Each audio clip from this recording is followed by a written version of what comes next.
The Lincoln is back in the garage, and today we're going to be changing the brake booster on this Lincoln MKX. Let's get started.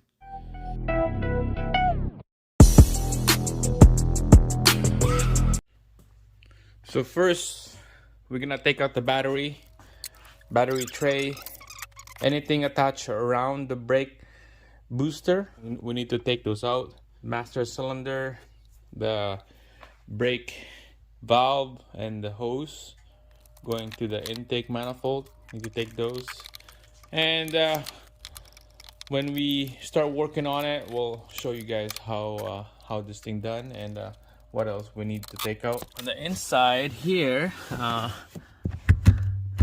we need to disable the brake switch, unhook the brake connector switch, and then there's 4 bolts, 4 nuts right there that we need to take out. All right, so let's go to the front. All right guys, so the first that will come out is this brake booster hose going to the engine.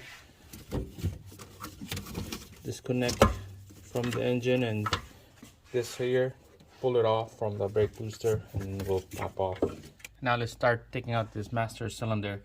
There's a bolt right there, and then there's a bolt on the other side right over there. Okay, so those 2 bolts we need to take out, and there's a master cylinder and there's a reservoir right here will come off, and then we'll see a lot of exposed area on that brake booster. So it's gonna have to take a little bit of time, work slowly, and then we'll get to our area where we want.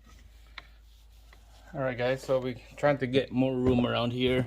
So I bend a little bit of this hose toward this way, just a little bend towards the vehicle so that the angle of this hose is not gonna kink bad.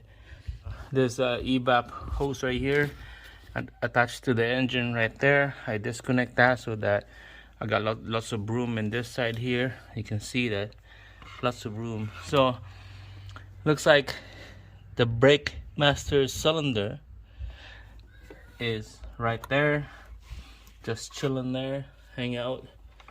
I was thinking of taking this bracket for the shifter cable, but I'm not gonna touch that. And the brake booster is right there, that beast right there, just chilling, just chilling there, that's doing nothing. You can see around there's nothing attached to the brake cylinder, so it's loose in this side. Now let's go in the inside under the dash.